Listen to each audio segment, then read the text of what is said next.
We often recoil in horror at the things that past generations accepted. Why did people not just allow but actively watch their fellow humans getting hung, drawn and quartered? Why did people accept slavery and segregation? Why do people still tolerate unelected leaders living in luxury while the rest of the population starves? Why did people ever watch The Big Bang Theory? Bazinga! Bazinga! It's easy to look back and realise that all of these things were crimes against humanity. What's more difficult is identifying what we accept today that will tomorrow be thought of in the same way. We need to get better at imagining the future. In Futurama, protagonist Fry is transported into the future by accidentally being cryogenically frozen for 1,000 years. In the year 2000, he was in a dead-end job as a delivery boy and an unhappy relationship. I hate my life, I hate my life, I hate my life. Entering the year 3000, he is excited about a world where you can easily go to space, along with tubes that easily transport you everywhere while on Earth. Parents, my co-workers, my girlfriend. I'll never see any of them again. Yahoo! By the end of the first episode, Fry has a new job. He works for a distant descendant of his, getting the chance to go into space to transport things to far off and wondrous planets. In one way, his dream has come true.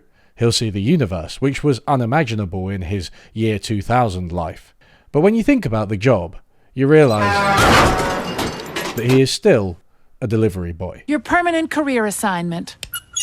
Delivery boy? No! Not again! It seems that despite the glossy coating, the future is not all that different to now. And the show is filled with this kind of commentary. There are robots with genuine artificial intelligence, but they don't seem to have made the world more magical. They are all owned and controlled by ruthless capitalist mum, and it is repeatedly implied that they are a kind of underclass. For thousands of years, robots have slaved for humanity. The first time Fry meets the robot Bender, another main character who will go on to become his best friend, Bender is about to use a futuristic booth to off himself. Please select mode of death, quick and painless, or slow and horrible. Creator of the show Matt Groening was satirizing science fiction writers and media that imagined an advanced technological future which nevertheless was pretty similar to our own. In The Jetsons, the male breadwinner model of 1950s America is alive and well alongside flying cars. Take his life!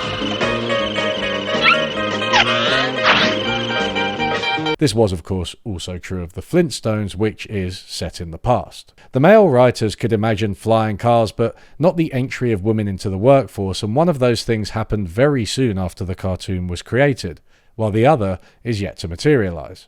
In a 1999 interview, Groening tried to distinguish his approach from traditional sci-fi. Traditionally, you have either the overly optimistic World's Fair, Chamber of Commerce, the Jetsons point of view, or you have dark, drippy, cyberpunk, creepy future a la Blade Runner or Brazil or The Fifth Element. I'm trying to offer an alternative that's more like the way things are right now, which is a mix of the wonderful and horrible. Whether through a lack of imagination or just a desire to make audiences feel comfortable, sci-fi often transplants familiar situations to the future. There are plenty of examples in Futurama which play with this idea. Many famous 20th century people are in the show, just preserved as heads in jars. Earth is now unified but seemingly run from America, with a flag that resembles America's. Everyone is still watching too much TV, and the most popular show is a toad who literally hypnotizes you into watching. The world is still hugely consumerist, with incredible technology geared towards fast food. Now this is what I call 1,000 years of progress. A Bavarian cream dog that's also self-microwaving. The paradoxical world created in Futurama was even hinted at in Groening's earlier creation, The Simpsons. So you want a realistic, down-to-earth show that's completely off the wall and swarming with magic robots. In one of the most famous episodes, Richard Nixon's head is re-elected as President of Earth, attached to a giant killer robot. My favourite part of the show comes when Fry is transported into the year 4000. This is to be with his old girlfriend Michelle, who has, via freezing, made her way into the year 3000, once again repeating the inescapability of Fry's 20th century life. But Michelle doesn't like the future at all. Michelle, this is Leela. She proposes that the two of them freeze themselves for another 1,000 years to get a fresh start in the future. Upon arriving in what seems to be a post-apocalyptic wasteland, and getting kidnapped by a gang of children, Michelle once again loses interest in Fry. You were a loser in the year 2000, and you're a loser in the year 4000. Yeah, but in the year 3000, I had it all. Several friends, a low-paying job. Then Fry's friends from the year 3000 inexplicably show up in the year 4000. It turns out that Fry and Michelle's cryogenic chamber was removed and transported across the USA a few days after they were frozen, so they're not in the future, but in Los Angeles. Fry doesn't believe them, which leads, in my opinion, to one of the most memorable and illustrative exchanges in the entire show. So you're saying these aren't the decaying ruins of New York in the year 4000? You wish. You're in Los Angeles. But there was this gang of 10-year-olds with guns. Exactly. You're in L.A. But everyone is driving around in cars shooting at each other. That's L.A. for you. But the air is green and there's no sign of civilization whatsoever. He just won't stop with the social commentary. Damn right.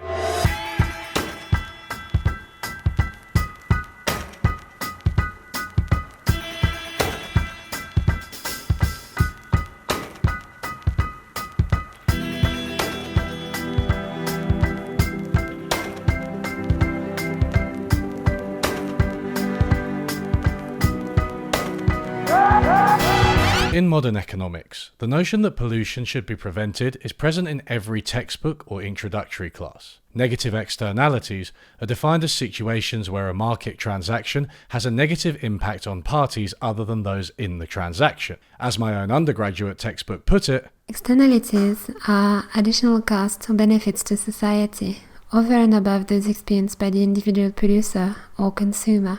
Pollution is an example. It is a cost that society experiences from production, but it is not a cost that the individual producer has to pay.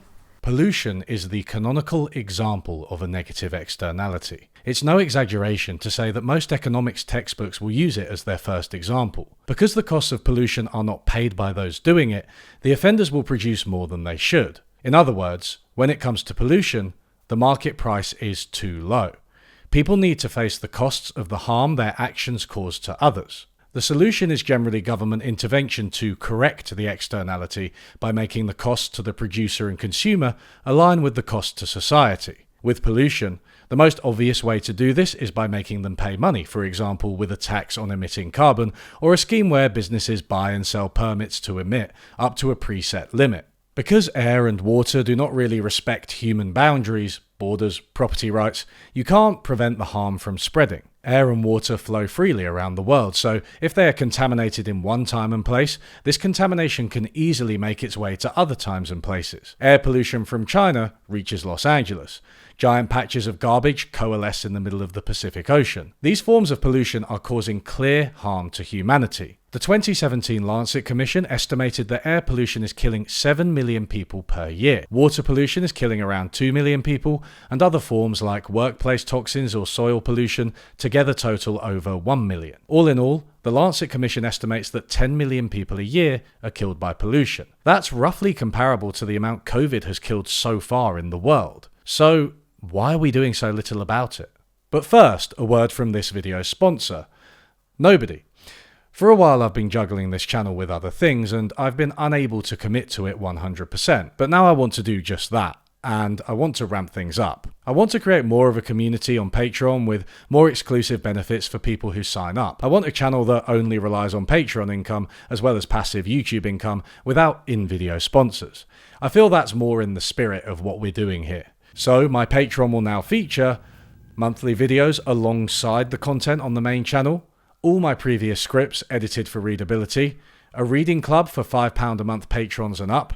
We'll likely start with The Heretic's Guide to Global Finance, likely within a month of this video going out. The £50 tier is basically a joke at the moment, but if enough people sign up to it, I might consider something big like a university-level course in pluralist economics. All of this will be accompanied by more frequent videos on the main channel. As a patron, you will get a chance to review the draft scripts and draft videos and give me feedback, and thank you to my patrons, among others, for feedback on this script. I've also created a new £1 a month tier called Junior Unlearner for people who are struggling. It all helps and you'll still get most of the benefits. The more I get, the better the channel and community will be. I'm taking a bit of a leap here without a sponsor, so I hope it pays off.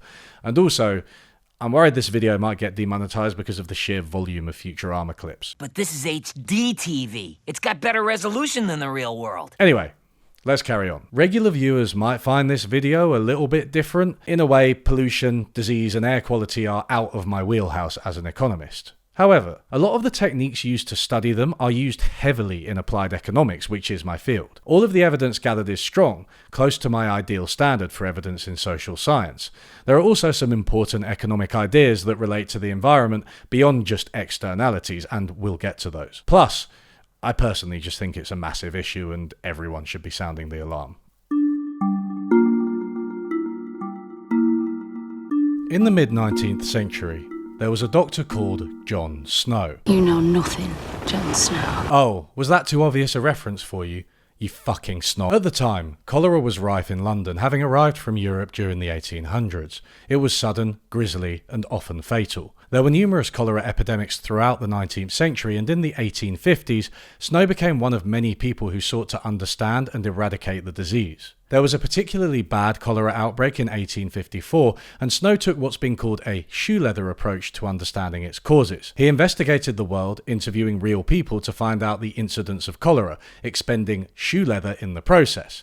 In other words, he went outside, something many economists yearn to do one day. At the time, people really didn't know what caused these diseases. The theory of germs hadn't been invented yet. People still thought that disease travelled through the miasma of small particles in the air, most readily detectable by smell. Not completely ridiculous given the relationship between dangerous organisms and smell, but ultimately wrong, and unsuitable for prevention and cure. Miasma was a mystical and ethereal idea that couldn't be isolated in the way germs later came to be. Even though medicine was in this primitive stage, Snow gradually pieced together the truth that cholera was a waterborne, infectious disease. He thought that it was caused by a living organism that managed to get into the body and multiply, poisoning its victim. It would then escape through water expelled by the victims through processes we won't discuss, then get back into the water supply, infecting further victims. Snow's approach was that of a detective. He first looked at a few telling case studies. When sailors from a place where cholera was not widespread landed at a cholera-stricken port, they quickly caught the disease. John Harnold, the first recorded case in England, had arrived from Hamburg, which was rife with cholera. The next case was a man who later stayed in the same room as Harnold. All of this seemed to point towards interpersonal contagion. Snow plotted a map of cases. This isn't the original map, it has been updated with colours to make it more legible to a crowd with a shorter attention span than they had in the 19th century. The red circles are larger the more cases there are, while the blue taps represent water pumps. It is plain to see that the red circles cluster around a tap in the middle of the map, on Broad Street. As Snow said, I was informed by this lady's son that she had not been in the neighborhood of Broad Street for many months. A cart went from Broad Street to West End every day, and it was the custom to take out a large bottle of the water from the pump in Broad Street, as she preferred it. The water was taken on Thursday, 31st August, and she drank of it in the evening, and also on Friday. She was seized with cholera on the evening of the latter day and died on Saturday. The big finding was yet to come. Snow's research and acumen led him to a method of investigation which would be considered credible in economics today, at least in broad strokes. He noticed that there were two sets of flats next door to one another, and one was beset by cholera, while the other was doing relatively well. He found that the water supply of the infected one was contaminated by, well... Oh, yeah. Did it just get warmer? The other set of flats got its water from a cleaner supply. London had several water companies and they all had different ways of acquiring and filtering their water. Many got it from the Thames River, which was full of sewage, but the Lambeth Water Company had moved its intake point upstream, before the sewage was dumped into the river. Snow compared cholera incidents from Lambeth to that of the Southwark and Vauxhall Company, which still got its water downstream of the sewage pipe. By the way, although these refer to different boroughs of London, in practice they both supplied adjacent households. As Snow observed, the pipes of each company go down all the streets and into nearly all the courts and alleys. A few houses are supplied by one company and a few by the other. In many cases, a single house has a supply different from that on either side. Each company supplies both rich and poor, both large houses and small. There is no difference either in the condition or occupation of the persons receiving the water of the different companies. There was a huge mixture of people being supplied by each company. Nobody understood where their water came from, and they certainly hadn't chosen their house with that in mind, if they'd truly chosen it at all. People didn't yet know that cholera came from water, so they really were unwitting subjects in a great experiment. This is the ideal situation for social scientists, being able to treat everybody like inanimate chess pieces on a great board. Today, this kind of approach is known as difference in differences, and it's extremely common in quantitative research trying to investigate the causes of things. The difference in the incidence of cholera over time could be measured in each household. Then the further difference between households supplied by one company versus the other could be calculated. The difference in differences. The results of this experiment were stark. Deaths were an order of magnitude higher in the households that received the sewage water, 315 per 10,000 people for the Southwark and Vauxhall Company versus only 37 per 10,000 for the Lambeth Company. It's no reason that about 1,000 lives would have been saved if the former had moved their water intake point up the Thames before the sewage release. And Broad Street?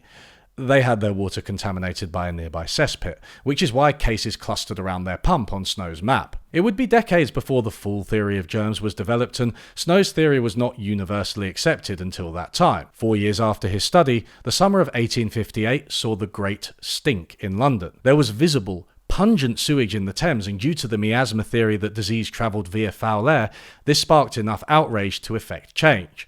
It's also important to remember that it really smelled, like throughout London. Enough for serious historians and observers to call it the Great Stink. You guys realize you live in a sewer, right? Joseph Bazalgette, another hero of this story, designed the solution. The reason for the Great Stink and cholera outbreaks was easy to identify for a modern observer. The Thames was basically an open sewer. Most waste was dumped directly there or otherwise found its way in. Drinking water was then pumped directly from it. People were drinking actual shit. Bazalgette helped to design a tunnel system for the sewers, with pumps aiding the transport of the sewage to less populated areas and to the sea. The project took over 10 years, but once it was completed, cholera outbreaks stopped almost immediately. We still use Bazalgette's sewage system today. In the epidemic of 1866, New York followed Snow's recommendations and cut their death rate by a factor of 10, surprisingly in line with his quantitative prediction from London. Yet as late as 1892, Hamburg instead dug up all their corpses and carted them through town on the grounds that cholera was spread through the ground.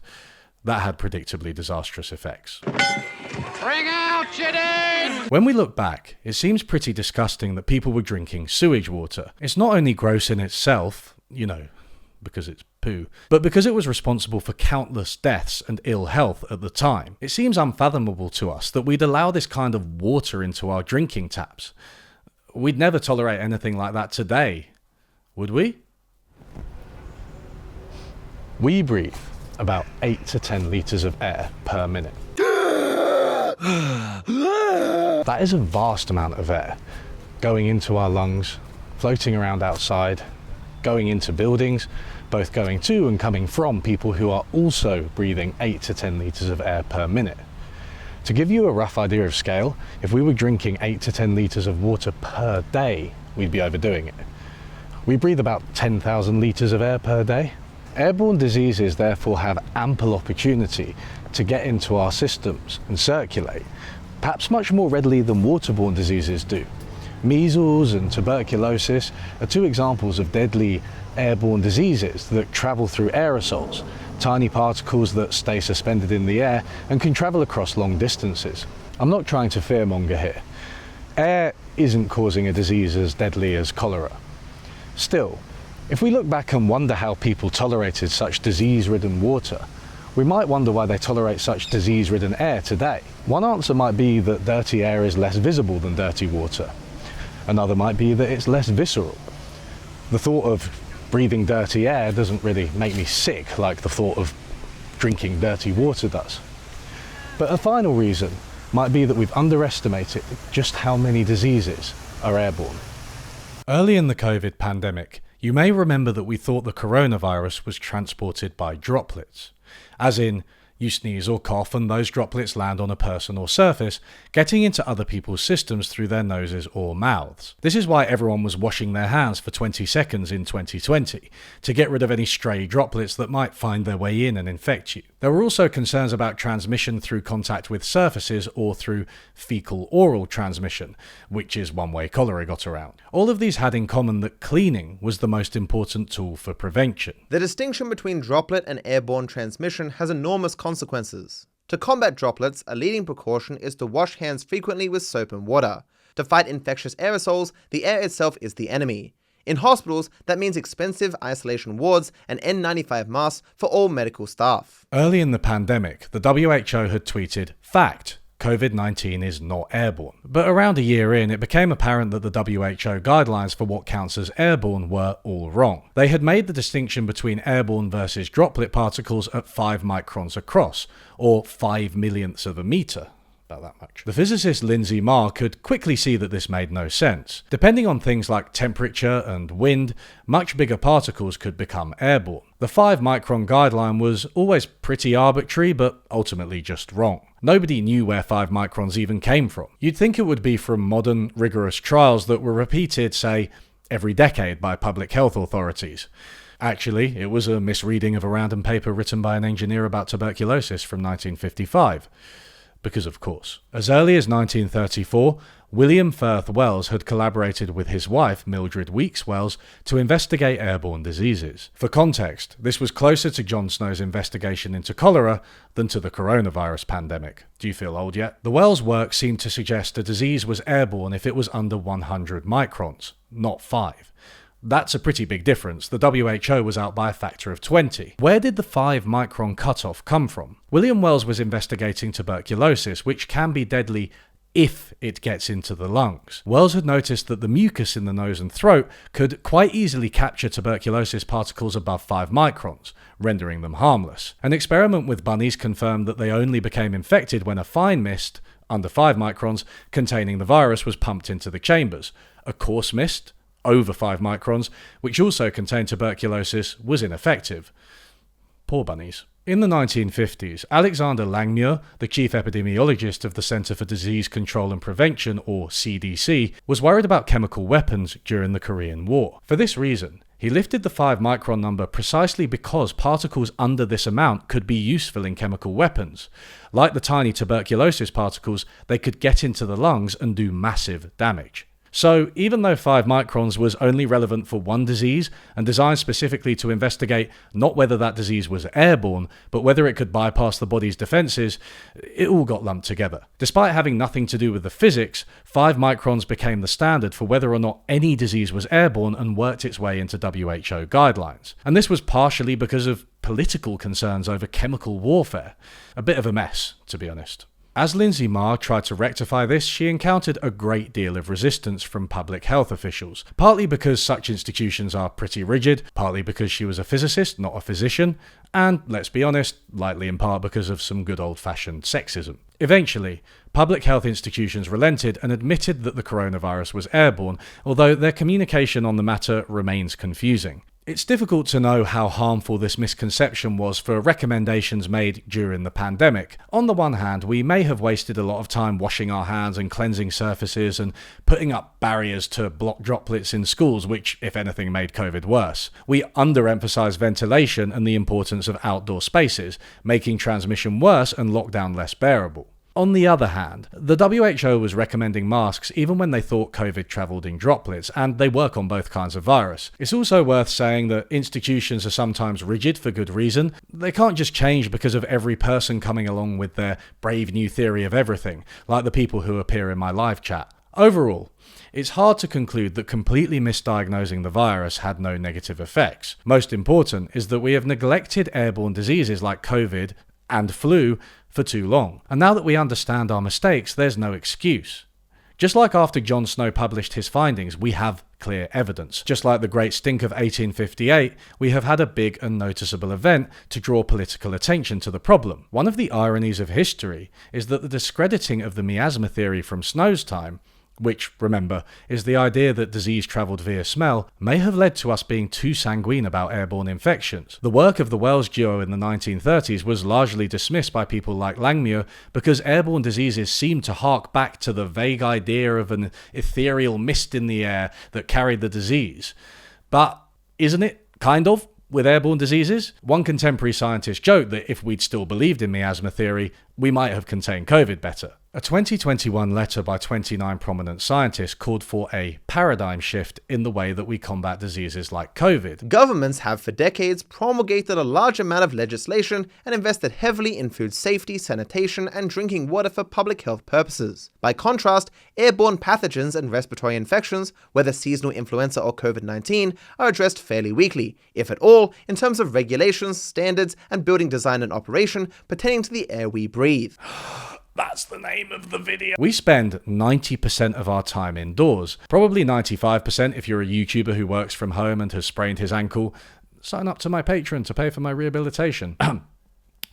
For a long time, the design of buildings proceeded as if airborne pathogens were not too much of a problem, focusing on other goals like comfort, energy use, or temperature. Reflecting their relative lack of attention to the topic, the WHO does not really have clear guidelines for designing these systems to control the level of respiratory infections in indoor spaces. There's a lot we don't know, precisely because we haven't been sufficiently focused on airborne pathogens. Although we understand respiratory illnesses in theory, in practice, our approach to dealing with them is not much better than our approach to waterborne infections in the 19th century. The guidelines we had for COVID and other diseases limited how aggressively we tried to prevent them, as the letter puts it. Before COVID-19, to the best of our knowledge, almost no engineering-based measures to limit community respiratory infection transmission had been employed in public buildings, excluding healthcare facilities, or transport infrastructure around the world, despite the frequency of such infections and the large health burden and economic losses they cause. For a long time, we had been doing nothing. But now, indoor air quality is starting to get the attention it deserves. It goes beyond COVID too. In 2018, two chemists called the variety of harmful substances we are exposed to inside an indoor chemical cocktail. On top of airborne pathogens from breathing, we release a lot of carbon dioxide ourselves, which can accumulate. Stoves and fires release particles of pollution. Paint and materials used in building release dangerous toxins known as volatile organic compounds. Even the use of cosmetics and deodorants can contribute. Fry, think fast! Get it? It's chlorine! Since the pandemic, there has been a worrying uptick in a number of diseases, many of them respiratory. This owes to complex factors. Maybe immune systems were weakened during lockdown, people are getting fewer vaccinations in general, poverty and living conditions have gotten worse in some locations, and climate change may even be contributing too. Regardless of the exact causes, both influenza and respiratory syncytial virus have worsened across the globe. Because people breathe in and also out, most strategies for combating infection revolve around ventilation. Catherine Noakes, an expert on indoor air quality and one of the scientists who penned the letter, suggests that the air in your average room should change completely between 4 to 6 times in an hour. In 2020, while the WHO was still officially claiming COVID was transmitted by droplets, Noakes' own work was recommending ventilation and chiding the WHO for underestimating the risk of COVID being airborne. It also suggested that in practice, ventilation can help significantly with both droplet and airborne diseases, and it can be difficult to know exactly which is more prevalent in a given indoor environment. Clearly, ventilation also helps with other dangerous pathogens like volatile organic compounds. I'm sure those windmills will keep them cool. Windmills do not work that way! Good night! So, when I looked into the ventilation literature, I hope to find some cool diagrams and simulations to illustrate all of this to you. As you can see, they're mostly just funny drawings with like stick figures with little dots of airborne diseases moving around. I'm not trying to throw any shade. I just think it's quite cute that these papers on a very serious topic, which contain advanced medical knowledge, rigorous experiments, and fancy mathematics, culminate in these illustrations. There's even a sun shining, like the kind of picture I drew when I was 5. It's just missing the blue sky only at the top. There are a few different takeaways from Noakes' work. Public buildings are the most important due to the volume of people and the fact that individuals cannot easily modify the environment, for example by opening a window. The ideal is to bring in new air. Cleaning and disinfecting existing air is expensive and less effective. Portable air cleaners can help in the absence of entire ventilation systems. Ultraviolet lights can also help to kill some pathogens, especially in environments where outdoor ventilation is limited. And while I don't want to place too much responsibility on individuals, you might want to think about how often you open your windows, especially when cooking, smoking, burning candles, handling toxic waste, spraying deodorant directly into your own eyes just to feel something, and so on. Literally every time I work on this script, I end up opening my windows. Although that might let in more. In 2013, Ella Kissy Deborah died at just 9 years old after years of sporadic trips to hospital and multiple seizures. In 2020, she became the first person ever to have air pollution listed as a cause of her death. The coroner said that the London borough of Lewisham, where she lived, had nitrogen dioxide and particulate matter levels that exceeded legal limits. Researchers have estimated that living in London is equivalent to smoking about 150 cigarettes a year. Now that is as much as, well, I suppose smoking 150 cigarettes a year communicates the point effectively. London is far from the worst though. According to the Lancet Commission, in 2019, 99% of the world's population was living in places where the WHO air quality guideline levels were not met. There are two broad categories of air pollution. First, deadly gases like ozone, carbon monoxide and sulfur oxide. Each of these are directly poisonous and each has their own individual effects. For instance, sulfur oxide in sufficient quantities can affect the cardiovascular system, causing heart problems and can even cause type 2 diabetes. The second category of pollution is the more general particulate matter, which is particles suspended in the air. Researchers are usually concerned about fine particulate matter under 2.5 microns. As with tuberculosis, this can lodge inside the respiratory tract and inflame the lungs, impeding the efficiency of breathing. Inflammation can become chronic and spread to the bloodstream, once more affecting the cardiovascular system. There are more subtle influences of these compounds. It may not be fully understood, but it seems that especially fine particles can get into the nervous system and impair cognitive function, leading to fatigue or even to anxiety and depression. As you might expect, any effects on children are pronounced and long-term. The Lancet Commission reports that air pollution kills 6.5 million people each year, 10% of all global deaths. It also tops the list of avoidable deaths, according to Our World in Data. We really have no excuse. India stands out because it has 13 of the top 14 polluted cities in the world. 1 million people a year die of air pollution in the country. In November 2021, Delhi shut down for months because of toxic smog, which was equivalent to smoking several packets of cigarettes per day. The city has the highest rate of respiratory illness in the world. China has struggled with air pollution too. The other city in that top 14 list is Hotan, in the northwestern region of Xinjiang. You may remember this 2013 picture of Beijing, and while the billboard was not there to replace the sun, it was just an advert. The pollution was real. 185 of the 350 worst polluted cities in the world are in China. Nearly 92% of pollution-related deaths occur in low-income and middle-income countries, and in countries at every income level, disease caused by pollution is most prevalent among minorities and the marginalised. Even in 19th century London, the rich suffered less from cholera because their water was filtered. Economist Alex Tabarrok has claimed air pollution is even worse than you think in a really interesting talk which gave me some great sources for this video. I'd play some of Tabarrok's actual lecture, but the audio quality is so bad that it deserves its own Lancet Commission. In a blog post, Tabarrok states, when it comes to extreme pollution, few people doubt the hypothesis. Does anyone doubt, for example, that an infant born in Delhi, India, one of the most polluted cities in the world, is more likely to die young than if the same infant grew up, all else being equal, in Wellington, New Zealand, one of the least polluted cities in the world?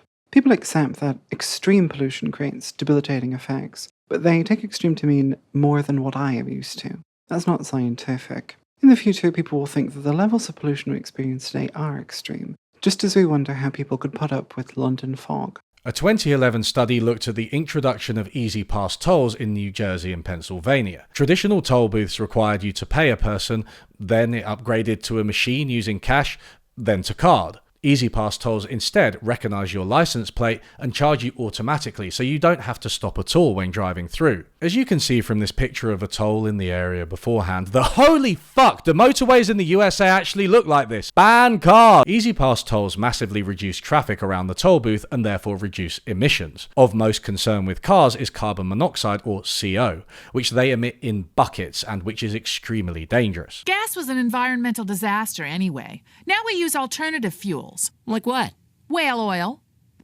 As the authors of the study put it, CO is particularly implicated in negative birth outcomes. In pregnant women, exposure to CO reduces the availability of oxygen to be transported to the fetus. Carbon monoxide readily crosses the placenta and binds to fetal hemoglobin more readily than maternal hemoglobin. It is cleared from fetal blood more slowly than from maternal blood, leading to concentrations that may be 10 to 15% higher in the fetus's blood than in the mother's. Indeed, much of the negative effects of smoking on infant health is believed to be due to the CO contained in cigarette smoke. they look at the areas around the tolls before and after the introduction of the Easy Passes. The tolls were changed quite quickly and were not part of a general anti-air pollution campaign. They were designed to alleviate congestion. Just as with Jon Snow and the taps, there's a good argument that people weren't really aware of any of this, so their behaviour doesn't confound the estimates. For instance, rich, healthy people moving into the area knowing it will become less polluted. It seems like a sudden, unanticipated change, or exogenous in Economist parlance. They plot the toll plazas that were automated in green. They then look at people who live within 2 kilometres of them, as well as any nearby measures of air pollution. Using methods which are similar to Snow's in spirit, but a bit more sophisticated in practice, they estimate the difference in differences for birth weight and premature births. This compares the change among those who live close to the tolls to the change among those who live further away. Even looking at the map, you can see clear echoes of Snow's approach. They found big effects for a study like this. The introduction of the easy tolls reduced premature births by 10.8% and reduced incidences of low birth weight by 11.8%. In concrete terms, this means 255 preterm births were averted, along with 275 low-weight births. Of course, many of these will be the same baby, as many preterm births are low weight. The effects don't compound, they're just two reflections of the same thing. Still, pretty remarkable stuff.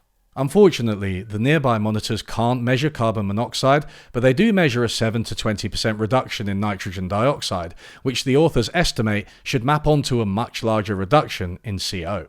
So, you can see that a lot of this is preventable.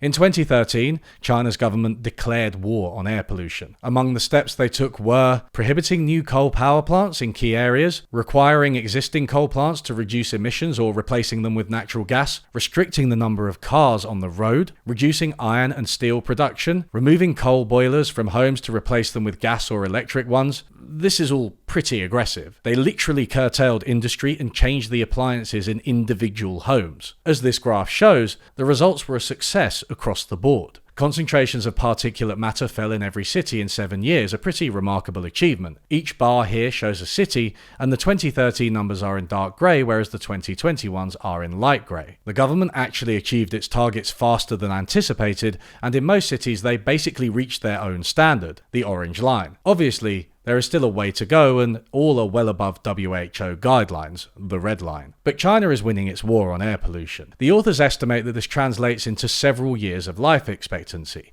The average denizen of Beijing can expect to live 4.6 years longer because air pollution has more than halved in the city. This is amazing, and for many, the measures will literally have saved their lives. Mexico City used to be the worst city in the world for air pollution. Sitting in a valley which trapped pollutants along with poor quality cars using toxic fuel, and in the early stages of industrialization, it also decided to declare war on air pollution. Today, it still has a problem, but it's way outside the top polluted cities, having severely limited use of those cars. It seems that even when trapped by geographic factors, major progress can be made. The air we breathe isn't just bad. It's really bad. In terms of deaths, it's like comparable to the pandemic that just ravaged our world, but also is the pandemic, so solving it would have helped both. It's also comparable to the predicted effects of climate change, but also is climate change, so solving it would help both. In the 19th century, people didn't know that sewage contained disease. Today, we don't have an excuse. We know that diseases are airborne, and we know that the effects of air pollution may be even worse than those diseases. Don't forget as well that a good chunk of those 10 million deaths in the Lancet Commission still come from dirty water. The evidence of the negative effects of air pollution, airborne diseases, and dirty air more generally is overwhelming. It comes from across a variety of disciplines: biology, medicine, epidemiology, economics, engineering. We have high-level associations, we have plausible biological mechanisms, and we have very good causal evidence bridging the gap between these two. Negative externalities single out pollution as worthy of government intervention in every introductory economics textbook on the planet, and many economists who are seemingly on the right are fighting this battle for that reason. Alex Tabarrok is at George Mason University, a libertarian haven. Michael Greenstone, who co-authored that report on China's war on air pollution, is the Milton Friedman Professor at the University of Chicago. This shouldn't even be a partisan issue, at least in the recognition of the problem. Yet, we're accepting a world filled with horrible sewage air. From airborne pathogens to airborne toxins, we're breathing a cocktail that's filled with so much crap that I can only hope that future generations will look back in disgust. So there you go. A nice video about the importance of clean air, even with a cute cartoon reference to hook you in. Bet you didn't realise you'd learn about difference in difference estimators when I was talking about Futurama, did you? We've even kept it pretty short by modern YouTube standards. That's all we need to say.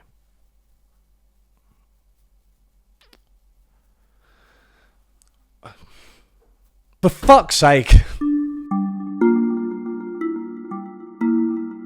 This is Konstantin Kisin. He's been popping up wherever I look recently, and he has a habit of saying things as if they are profound when they aren't. The single line that has made the greatest impact to my understanding of the world is from Thomas Sowell, who to me is one of the greatest modern thinkers.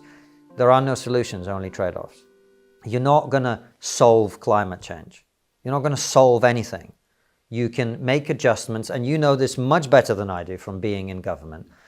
Every policy has a trade-off, and very often, not ever, I think always actually, the reason that issues become difficult and controversial is precisely because the trade-offs are as bad as the solution quite often. What we can do is tinker at the edges and improve certain aspects of it at the cost of others. Okay, there's some truth in this. Every time we try to achieve a goal, it costs us time, labour, resources. True in our personal lives as well as for society. We could always have done something else with those resources. It's also true that designing good policy is a challenge. Policies can have unintended consequences, and generally speaking, at least some group or outcome will be negatively affected, if only slightly, by any given policy. The statement being made here is much stronger though. It's an admonition that we can't solve major problems without incurring major costs. The idea is one of trade-offs. If you want X, you can't have Y. If you want health, you can't have the environment. If you want economic growth, you can't have equality. Distinct economic, social, and political aims are necessarily opposed to a significant extent. Kisin has repeatedly insisted that he is not a conservative. As you know, I'm not conservative. I certainly have some conservative views. I have some not conservative views. I'm definitely not conservative. I don't know what being on the right means anymore. The way I conceptualize my political views is, first of all, I hate teams. I like being part of a team that I've chosen to be part of. Yeah, I remember my first politics. I'm sorry, but the trade-off mindset is a conservative talking point in the literal sense.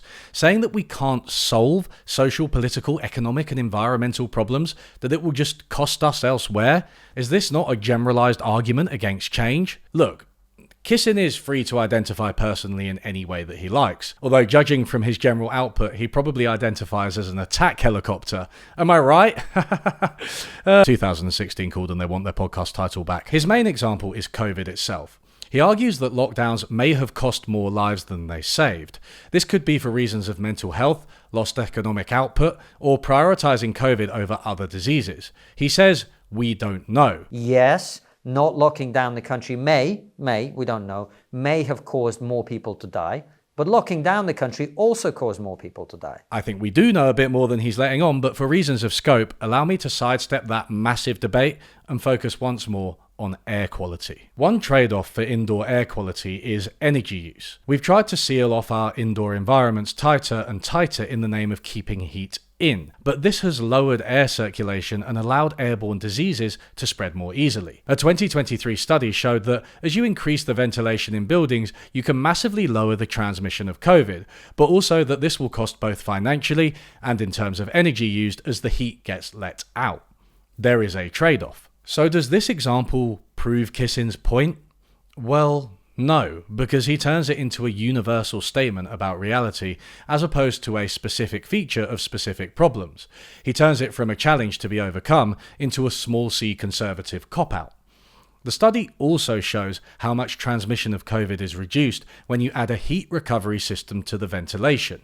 This is just a standard, commercially available system that recycles waste heat from old air by transferring it to new, clean and shiny air coming in. The heat recovery system doesn't cost that much and may even save money over the long term.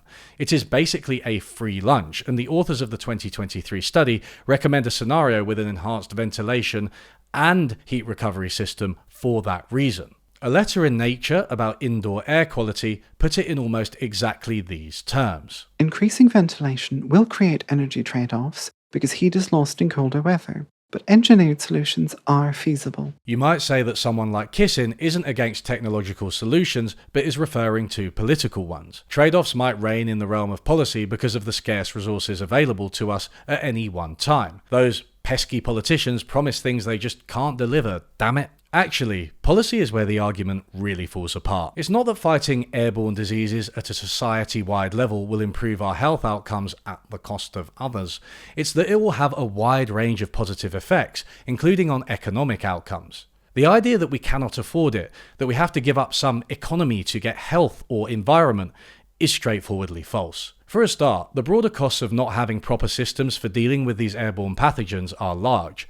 Even before the COVID pandemic shook the economy, it has been estimated that through missed work hours, healthcare costs and lower productivity, influenza and other respiratory illnesses cost the US economy over $50 billion a year. In the open letter from the scientists, they claim that for the construction of new buildings, the cost of bringing ventilation up to scratch is only 1% of total construction costs. That is an achievable solution to indoor air quality. For older buildings, it is of course going to be a bit more complicated and less can be achieved at greater cost. But over time, there's no reason we cannot solve the problem, as we did with sewage. Now, if you're wondering why I'm getting very specific and angry about fucking ventilation systems, firstly, you must be new here. You are technically correct. The best kind of correct. But secondly, it's because I really hate these general statements like the one made by Kissin.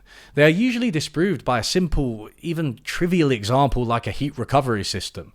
With some initial investment and a relatively small uptick in energy usage, you can reduce the transmission of COVID and even save money over the long term. These are what you could, I suppose, call trade-ons, and they're as common as trade-offs. You can only decide which is more pressing on a case-by-case basis. And even then, you can use your imagination to overcome seeming trade-offs. The overemphasis on trade-offs is something which is often associated with economics. Konstantin Kissin, shock, got it from the conservative economist Thomas Sowell. Even the comedian Jimmy Carr repeated it on The Diary of a CEO. There's no solutions, only trade-offs. You know, Thomas Sowell, isn't it? Podcast must be stopped. In the viral Oxford Union talk that propelled him to his current status, Kissin mostly just ranted about wokeness. I will join you in worshipping at the feet of St. Greta of climate change. But he ascended beyond this by making a couple of empirical claims which are wrong. Because the future of the climate is going to be decided in Asia and in Latin America by poor people who couldn't give a shit about saving the planet. Actually, poor people across the world do care about saving the planet, probably because they stand to be more impacted by it. If you're in Bangladesh, which may largely go underwater and also has the worst air pollution in the world, you gain from pro-environmental initiatives. You're probably wondering why your ice cream went away. Well, Susie, the culprit isn't foreigners, it's global warming. Polls from Pew Research show that people across the world are concerned with climate change, and this is above average in Africa and Latin America, two continents known for having high levels of poverty. Even poorer people within rich countries usually care more about climate change, probably because they're also more likely to be impacted by it. They can't just sell their houses and move. When the Actually Good podcast Decoding the Gurus pointed this out, Kissin replied with this remark. Well, Konstantin says that poor people don't care about the environment, which is absolutely 100% not in any way what I said. What I said is poor people don't care about climate change. Environment, not climate change. Talk about being pedantic in all the wrong ways. I mean, how could anyone possibly have thought you were talking about the environment in your talk? Kissin actually used the words saving the planet, by the way. Is going to be decided in Asia and in Latin America by poor people who couldn't give a shit about saving the planet. Anyway, the statement was wrong for any of them, Konstantin. Environment, saving the planet, climate change. Poor people care about all of these things because they're more affected by them. Here's a separate poll from Our World in Data about support for policies to tackle climate change. Which countries are at the top? Asian, African, and Latin American ones. Where do you think climate change ranks on Xi Jinping's list of priorities? Hi? He's said so? China is a leader in many green technologies and climate efforts, including their war on air pollution. Do some basic fact-checking, or at least respond to criticism by telling us what data you were using to support your point, not by getting pedantic about word choice. I'm definitely not conservative. I don't know what being on the right means anymore. The way I conceptualize my political views is, first of all, I hate teams. I like being part of a team that I've chosen to be part of. Kissin's argument that solving poverty and growing the economy will negatively impact the environment is a veiled reference to something called the environmental Kuznets curve. This is an upside-down U-shape which depicts the relationship between economic growth and the environment. The thought is that the early days of growth imply smoke-filled factories and toxic mining, leading to environmental damage. This peaks at middle income until countries can afford to invest in more expensive green technologies, set aside wildlife sanctuaries that are unproductive, and so on. And for every day of my son's life, a giant plume of CO2 is going to get released into the atmosphere. You are not going to get these people to stay poor. Alex Tabarrok does not think that the EKC is too relevant. This is from a part of the video with good audio. And I think when all of these studies about pollution and productivity... Hello everybody. I like using Tabarrok's example, but I don't want to confuse anybody. So the version of the environmental Kuznets curve he has here is slightly different to the one I've been talking about. Actually, the axes are flipped. So pollution is on the x-axis and GDP is on the y-axis. For me, it was the reverse. Don't worry too much about the exact graph. The point that we're making is the same. Are indicating is that actually we may be in the double dividend region. That it may be that actually on the margin, you can have less pollution and more GDP. And more GDP. So we are here as the argument. Less pollution, more health, and more wealth. In 2019, an OECD study found that the level of air pollution in Europe may be reducing economic growth. They highlight a few channels through which pollution impacts health, all of which are well established. First, reducing the size of the working population through deaths and emigration. Second, reducing hours worked per worker through sickness. Third, reducing productivity at work through physical and cognitive decline. Fourth, damaging crops and other resource stocks, reducing productivity in sectors like agriculture or fishing. These effects are contemporaneous, meaning that they ignore the likely substantial long-term effects such as those on children. It is merely the effect of air pollution on GDP growth as it's happening. You might be thinking that this is a pretty difficult thing to estimate. After all, growth affects pollution, and pollution affects growth. Technology impacts both of them. There are all kinds of statistical issues to iron out with big questions like this. The OECD study uses what are called thermal inversions to isolate the effects of pollution. Thermal inversions happen when a layer of cooler air becomes trapped in the lower atmosphere. Usually, air rises up the atmosphere and this reduces air pollution at the surface. Air also gets cooler the higher you go up. But by trapping cool air at the bottom, a thermal inversion can prevent this from happening, leaving the pollution at a level where humans breathe it in. The study controls for a wide range of other variables, most notably weather, to make sure they are isolating the impact of pollution on growth. Results show that a decrease of particulate matter 2.5 by 1 microgram per meter cubed would increase European GDP by 0.8% in a given year, or around 120 billion euros, or around €200 per person. You see, on the one hand, this is based on nothing.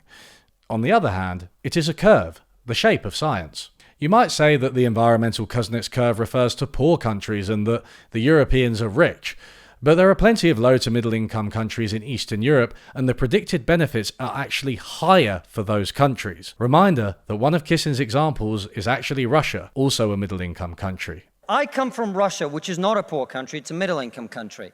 20% of households in Russia do not have an indoor toilet. The environmental Kuznets curve is not really considered a credible idea anymore. As the Lancet Commission put it, the claim that pollution control stifles economic growth and that poor countries must pass through a phase of pollution and disease on the road to prosperity has repeatedly been proven to be untrue. Of course, there's nuance here. China's plan to reduce pollution in typical totalitarian style directly limited industries and went into people's homes to change their cookers. It's fair to say that this probably reduced economic growth and was also politically intrusive, so you could consider those trade-offs. However, they are trade-offs that result from specific choices made in one place at one time, just like the trade-offs of the COVID lockdown resulted from specific choices, so they varied by country. You can't make universal statements about trade-offs, you have to consider the specifics. To sum up, a bunch of distinct statements are in danger of being lumped together here. First, there are trade-offs. True. Second, policy is difficult to design. Also true. Third, change costs time, resources, and effort. True. Fourth, progress in one outcome always comes at the cost of others. False. Fifth, there are no solutions, only trade-offs. False. No one's going to solve the NHS. No one's going to solve climate change. No one's going to solve anything. What we can do is tinker at the edges and improve certain aspects of it at the cost of others. This conservative talking point has its roots in a certain way of thinking, which has become influential in policy. As the Lancet Commission said of air pollution, despite the great magnitude of this cost, they are largely invisible and often are not recognized as caused by pollution. The productivity losses of pollution-related diseases are buried in labor statistics. The health-related costs of pollution are hidden in hospital budgets. The result is that the full cost of pollution are not appreciated, are often not counted, and are not available to rebut one-sided, economically based arguments against pollution control. Oh, this is finally an Unlearning Economics video. We need to start thinking about like buses and stuff. I'm sick of all these bloody cars. Look at this. I mean, that is just horrible. In Thinking Like an Economist, How Efficiency Replaced Equity in US Public Policy, sociologist Elizabeth Popp Berman highlights how a certain mindset began to pervade US governance in the late 20th century. One of Popp Berman's very first examples is the Clean Air Act. This was implemented in 1970 and revised in 1990. It aimed to combat the effects of air pollutants on public health and welfare. It set limits on the level of pollution companies were allowed to emit. It was a rigid and inflexible rule so that it could not be easily evaded. And it horrified economists because it didn't consider the trade-offs associated with this action. But they were saying, look, well, I mean, reducing pollution, sure, pollution is bad, but reducing it has costs as well as benefits. Trade-offs seemed to obsess economists at the time. When the Environmental Protection Agency was considering reducing aircraft noise under President Gerald Ford, economist Jim Miller argued, "The reduction of this annoyance imposes costs in a world of limited resources that reduces the health and welfare society derives from other goods, services, and amenities that must be sacrificed to produce the reduction in noise." He then took this even further. "The evidence we do have on the effects of social regulation suggests that the costs are enormous and in many cases overwhelm any reasonable estimate of benefits." In another cruel irony of history, an economist called John Snow became head of the National Highway Traffic Safety Administration and began watering down transport regulations because he thought they didn't take these costs into account. Other John Snows across history looked on in disgust. Non-economists in policy had, of course, considered the economy, but so-called economic feasibility was not just about regulation being costly or even being destructive to individual firms. It was only about regulation threatening an entire industry. It was there, but it was a high bar. The Clean Air Act was extremely stringent on standards for emissions, lines which just couldn't be crossed. For the Economist, this meant pushing emissions down to a level which incurred unreasonable costs for industry and growth. They wanted to map out all of the trade-offs across the economy and only reduce emissions until it began to threaten other outcomes. In practice, this would have meant much lower emission standards. Is that lower or higher? Harsher on industry? More pollution? That's what I mean. Good save. In the earlier debates over the Clean Air Act, the point was precisely that Mother Nature is sacred. The idea of buying a right to pollute was considered morally objectionable. The goal was for humans to live in harmony with the environment and appreciate that it was all interrelated. If we interfered with nature too much, it might come back to bite us. In the end, economists failed to get their objections noted and the Clean Air Act was passed, albeit with a touch of watering down due to industry lobbying. The original act was successful and is widely celebrated today. Between 1970 and 1994, it lowered particulate 2.5 by about 40%, but economists would soon make their own Clean Air Act, with blackjack and hookers. Economists got their revenge when the Act was amended in the 1990s. Now, there was plenty of reference to the trade-offs from regulation. Remember the idea of externalities from the start of the video? Market prices failed to include external costs to third parties, like pollution. The Economist solution is obvious. Include the costs in the price. Such policies are known as internalizing the externality. Businesses and customers are charged the right amount for emitting, but unlike the original Clean Air Act, they are not banned from doing so. Therefore, if the benefits to emitting more, for example in terms of productivity or growth, are higher than the cost they have to pay, businesses will do so. We get the optimal amount of emissions. Now, I want to highlight quickly that Konstantin Kisin acknowledges this point. I think the market often ignores significant externalities of the things. The wrong structure creates the wrong perverse incentives for companies to then take advantage of. So it's not that he's against pro-environmental policy. It's just that most of the things he says about environmental policy are wrong, and even this policy may not be enough, as we'll see. Externalities can be internalized through a simple tax on emissions, or maybe a cap-and-trade scheme which issues tradable permits to emit. It was the latter that was put into practice in the 1990s. Before the updated Clean Air Act, acid rain was a massive problem in the USA. Many power plants were burning a type of coal that was high in sulfur, and previous attempts at direct regulation had not helped. Right in line with economics textbooks, economists pushed for a sulfur dioxide cap and trading scheme. It is widely regarded as successful, reducing sulfur dioxide emissions by 94% and stopping acid rain entirely. It has served as a model for other successful schemes across the globe. This idea has obvious appeal, but this style of thinking has been picked up and misapplied by conservative commentators for one simple reason. It tells you can't have it all. Now, let's get one thing out of the way. Am I saying that all economists are conservatives? Yeah. There was an old blogger I used to follow called Squarely Rooted. One of the things he wrote back in the day has stuck with me. I deliberately capitalized economics so as to distinguish it from economics, which is a vibrant and useful academic discipline and social science.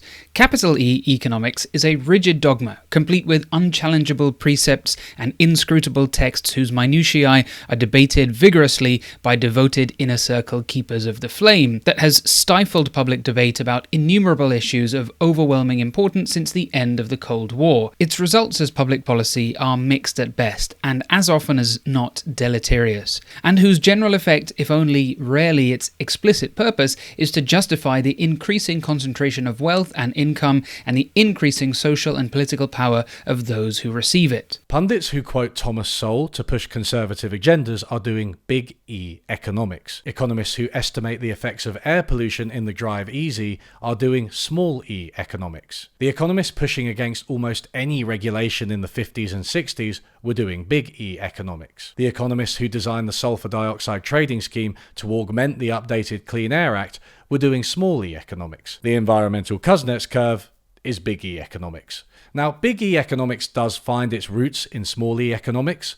Sure, it's a dated, watered-down, even caricatured version of the discipline, but you can easily trace it back to key ideas you learn as a student. Alan Enthoven, an economist who worked in the US Defense Administration, stated in 1963, "The tools of analysis that we use in policymaking, are the simplest, most fundamental concepts of economic theory that most of us learnt as sophomores. Elizabeth Pop Berman argues that this way of thinking is an appeal to economic efficiency as the main goal and a commitment to markets as a route to achieve this efficiency. Let's be clear, this is more subtle than the things said by people like Sol, let alone Kissin.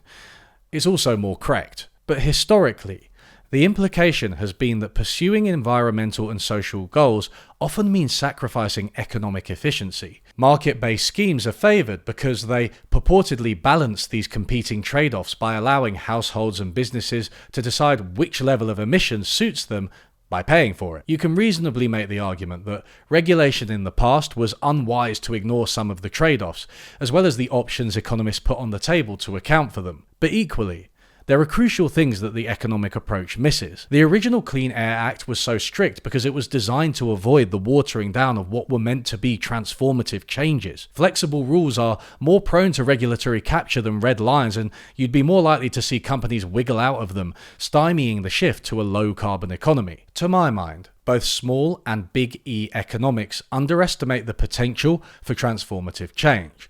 Transformative change can accomplish multiple goals at once. London was becoming unlivable before its modern sewage system. The Great Stink was so bad that Parliament actually couldn't sit. Deadly epidemics aren't exactly good for other outcomes either. Was it the case that solving the sewage problem negatively impacted other outcomes? No. Solving it was necessary for London to move forward at all. And despite everything, I like London. Today, a huge sewage pipeline has been completed to further the project, the Thames Tideway. This aims to drain almost all of the remaining sewage from the Thames. Unlike so many similar projects, this has proceeded largely as planned, on time and within budget. In so many places, we are trapped in a high air pollution model, just as they were trapped in a high water pollution model in 19th century London.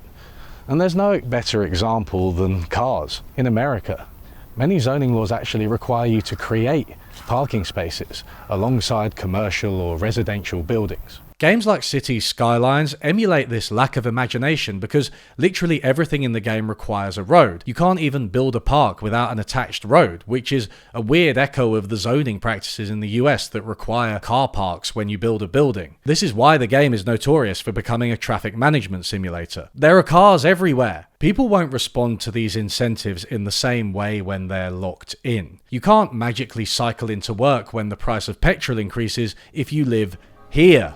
Was this game developed by the YouTuber Not Just Bikes to illustrate how bad cars are? Ban cars! The idea behind putting a price on carbon is that by making emissions more expensive, this will incentivize businesses to invest in lower emissions technologies and incentivize consumers to buy them. Properly designed, it aligns the trade-offs of emitting to go where they should be. And it worked for sulfur dioxide emissions, right? There is an idea known as carbon lock-in, which refers to the fact that most economies and societies today are dependent on emitting greenhouse gases. As Rosenblum et al. Put it, core societal functions, such as heating or mobility, are met through large and deeply entrenched socio-technical systems made up of interconnected technologies, infrastructures, regulations, business models, and lifestyles. Over many decades, these systems have become increasingly locked into the combustion of fossil fuels and the associated release of GHG emissions. Consider, for instance, how the design of cities has developed alongside the diffusion of the gasoline-powered personal automobile. How norms about comfort and attire have become entwined with energy-intensive indoor temperature regulation, and how important political and economic interests have become entrenched with fossil fuel-based resource development or electricity provision. You may respond that if a carbon tax doesn't change behaviour, the price just isn't high enough, so increase the tax. But if you squeeze people tight enough without providing an alternative, they'll just rebel. This is what happened with the Gilets Jaunes protests in France when the tax on petrol was increased. Truckers, farmers and other workers still had to buy petrol to get to work, so the policy simply made them poorer. You can see this failure further through how many countries have been resistant to carbon pricing. Today, they only cover 20% of the globe, and most of the ones that exist are at pretty low levels.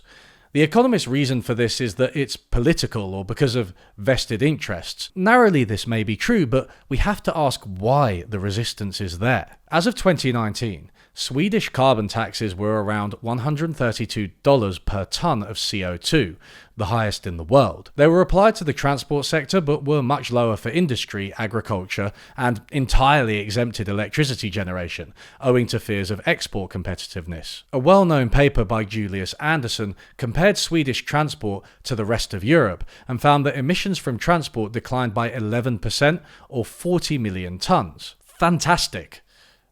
But is it enough? This graph shows total CO2 emissions from road transportation in Sweden between 1990 and 2015. As you can see, the amount is roughly constant, with a gradual rise at the start, followed by a relatively rapid decline more recently. Now let me ask you a question. When do you think the carbon tax was introduced? Was it here? Or maybe here? Actually, it was in 1991, at the start of the sample. Even though credible causal analysis shows that the carbon tax had a sizable effect, it wasn't visible in the raw emissions data, which is what matters for achieving environmental targets. Total emissions from road transportation are roughly stagnant over the period, though they may have risen in absence of the tax. I'm not saying the carbon tax had no effect. I'm saying that it's not enough. If you define the problem as reducing emissions substantially, the carbon tax has not achieved that. The economist Roger Backhouse has reflected that the sulfur trading scheme probably worked because it was quite a contained problem. It was one pollutant in one country with a small number of firms who could be monitored and regulated easily. The businesses that could afford low sulfur coal or scrubbers that reduced emissions did so, and could then sell their permits to the ones for whom it was more costly. The alternatives existed, businesses just needed a nudge. The emissions target was also below a threshold rather than being zero. In contrast, climate change is a global problem that touches on almost every industry from construction to transport to energy. There is evidence that businesses don't fundamentally change their approaches much in the face of carbon taxes. They just tend to improve their existing strategies rather than transforming them, which is exactly what the factories emitting sulfur dioxide did.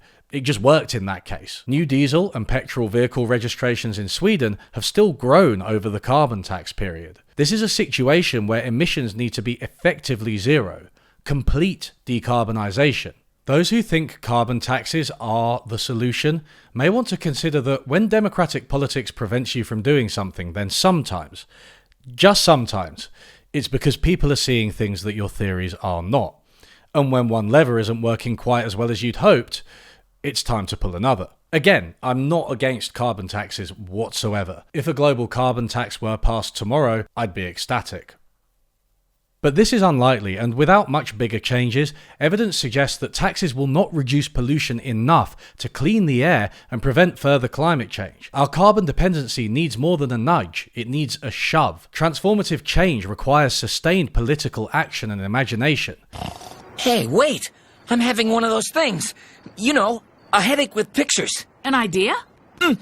I've been quite impressed by the Biden administration's ability to heed these challenges. They have massively increased subsidies in renewable energy, invested in improving indoor air quality, invested in public transport. This all seems to be producing an economic boom alongside falling emissions and has improved the quality of life for many people. And I don't want to bat for Team Biden too much. I'm just saying that these seem like solutions which feature trade-ons. And I also know that's a crap term, so try and think of a better one in the comments. Virtuous cycle? The Norwegian capital of Oslo has been even more radical, removing parking spaces for cars entirely. Transport via tram or bike has become easier, and not only has this massively reduced pollution, but despite their initial skepticism, businesses are making more money due to increased pedestrian activity in the city. Shut up and take my money! Seriously, ban cars. This seems to be closer to the approach in City Skylines 2, but apparently that game is rubbish. There are major steps we can take that will improve the quality of our air. This will reduce the transmission of airborne pathogens, of pollution-related diseases, will increase visibility and reduce discomfort. These benefits will in turn reduce healthcare expenses, increase productivity, and reduce sick days. Quality of life, especially in cities and especially in poorer countries, will increase dramatically. There will likely even be positive effects on the economy. This is a workable path to clean air. Environmentalism is an important theme of Futurama. The 31st century has clearly managed to survive the array of environmental challenges presented by the 21st century, but it hasn't exactly solved them. In fact, They just seem to scale to galactic proportions. There are dark matter oil spills on Pluto. The building of a giant mini golf course will destroy 12% of the Milky Way galaxy. What? You're gonna wipe out 10% of the galaxy for a stupid golf course? First of all, it's 12%. In one episode, Earth gorges on an entire planet full of fast food snacks, only to realize they are baby aliens capable of sentience. Ooh, there's one left. In the future, they have managed to abate global warming by dropping giant ice cubes into the sea, taken from Halley's Comet. Of course, since the greenhouse gases are still building up, it takes more and more ice each time, thus solving the problem once and for all. Once and for all! When the ice runs out, they blame the robots and try to kill them all, but eventually solve the problem by letting out the robots' exhaust fumes to propel the Earth slightly further away from the sun.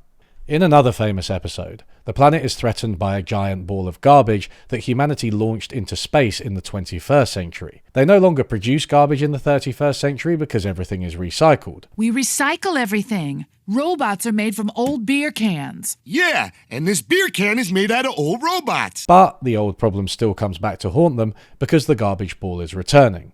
Fry teaches them the 21st century way of producing garbage so they can create an even bigger ball to knock the old one into the sun. Worrying about that garbage ball returning is a challenge for the 41st century.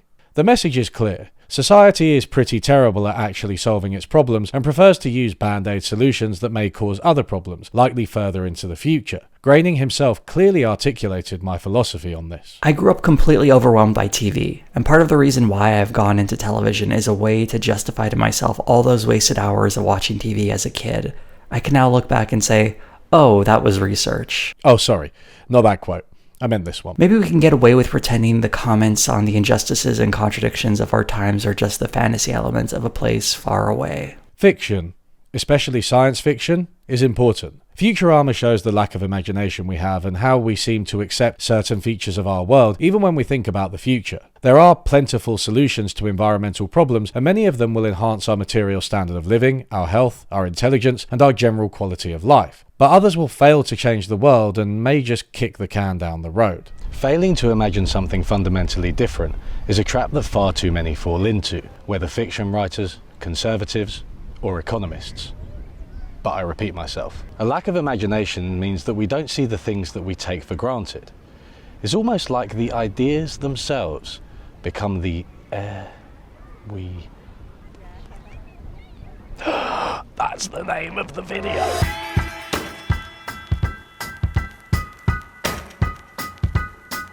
Thank you for watching, everybody. Thanks so much to my patrons for supporting me. Thank you very much to my editor, Ben. And thank you to everybody who provided quotes.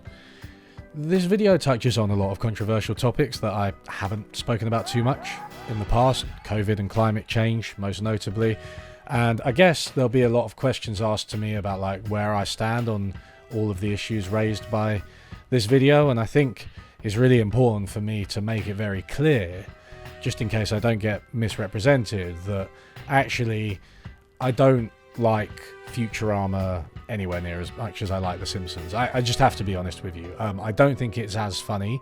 I think it started around the time that The Simpsons started to get worse, and I think it's about the quality of like late but not terrible Simpsons.